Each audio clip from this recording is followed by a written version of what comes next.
lalampas ka sa mahirap na part. Sure yan. Nakatayo ka pa, buhay ka pa. Humihinga ka pa. Meaning, okay ka pa. Yan ang madalas na naririnig natin sa mga kaibigan. Kakilala natin kapag nagkukwento tayo ng mga malalaking problema na kinakaharap natin. Sinasabi natin kung gaano tayo kaapektado. Sinasabi natin kung gaano o paano tayo nahihirapan sa buhay. Minsan nga nagiging OA na tayo sa pagkukwento. Pero ang point lang naman natin ay may malaki tayong problema na kinakaharap. May malaki tayong dinadala at hirap na tayo na parang gusto na nating sumuko. Minsan, nasa tao na yan pinagkukwentuhan natin. Depende kung ano ang pagkatao ng taong kinukwentuhan mo. Kung yung tao na yun, marami ng pinagdaanan at marami ng lesson sa buhay, sasabihin niya, kapit lang sa Diyos, kaibigan. Kapit lang sa Diyos. Lahat naman yan ay dadaan at magiging okay ka. Depende kung ano ang gagawin mo, kung ano ang magiging desisyon mo. Kung desisyon mong move on lang, na ang lahat ng to ay lalagpas din, talagang mararating mo ang gusto mo at lahat yan, lalampasan mo rin. Alam mo sa mga successful na tao, kapag nakakakita ng problema yan, iniisip na niya ang solusyon.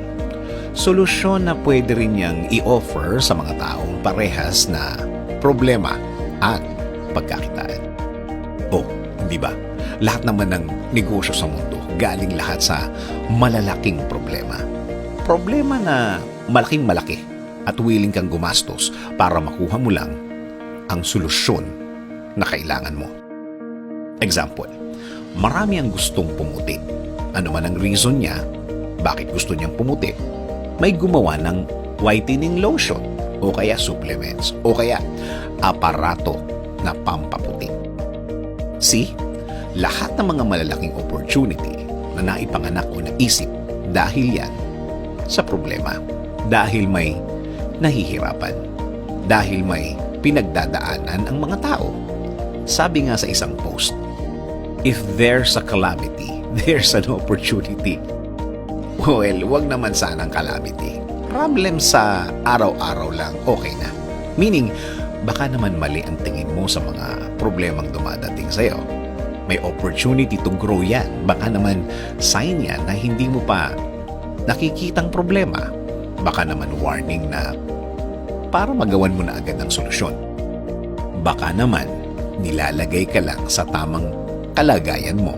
Baka kasi yung kinalalagyan mo dati, hindi ka nag-grow dun, kaya nilagay ka ng Diyos sa ibang lugar.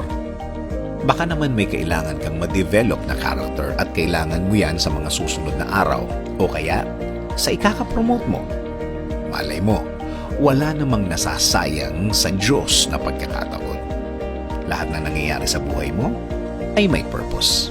Sabi nga sa Matthew 5:16, in the same way, let your light shine before others so that they may see your good works and give glory to your Father who is in heaven.